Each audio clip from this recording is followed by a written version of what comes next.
Kakaiba talaga ang SB19. Sobrang organized sila at hindi basta-basta papasok sa isa nga pong desisyon na hindi nila ito pinagpaplanuhan ng maayos at maganda. Sa isa nga pong post ng Department of Tourism, patuloy na pinapalakas ng Department of Tourism ang ugnayan nito sa mga pangunahing stakeholders sa turismo sa pamamagitan ng iba't ibang inisyatiba at pakikipagtulungan ng naglalayong suportahan ang pag-unlad ng turismo sa bansa. Bago sila italagang mga bagong tourism ambassador ng Pilipinas, nakipagpulong ang SB19 sa Department of Tourism upang talakayin ang mga estratehiya para mas maipakilala at maitaguyod ang Pilipinas sa mga Pilipino at sa mga tao mula sa iba't ibang panig ng mundo. Ibig sabihin nito, hindi basta-basta itatalaga ka lang Department of Tourism Ambassadors. Dapat mayroon ka talagang contribution na hindi lamang yung kumuha sa iyo ang mag-iisip, kundi pati na rin yung kinuha bilang ambassadors.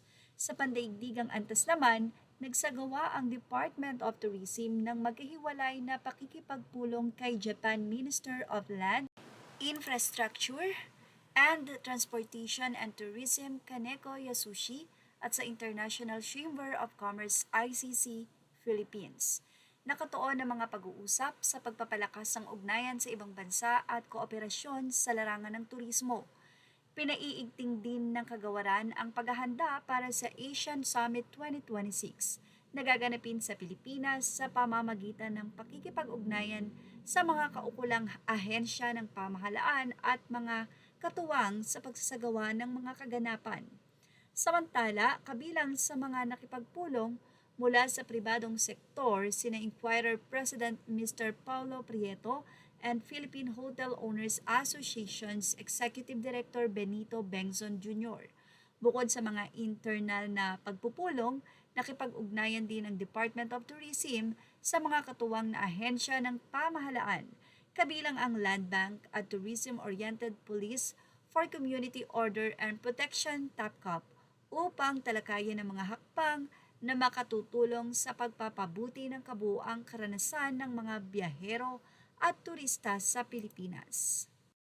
Napakahalaga nga ng ganitong pakikipag-ugnayan dahil bilang isang grupong Pilipino na may malawak na taga-subaybay sa loob at labas ng bansa, ay may kakayahan ang SB19 na magbigay ng bagong perspective kung paano maaabot ang mga kabataan at international audience. Maaari nilang gamitin ang kanilang musika, impluensya at karanasan sa pandaigdigang entablado upang makatulong sa pagpapakilala ng magagandang tanawin, produkto, talento at kwento ng Pilipinas.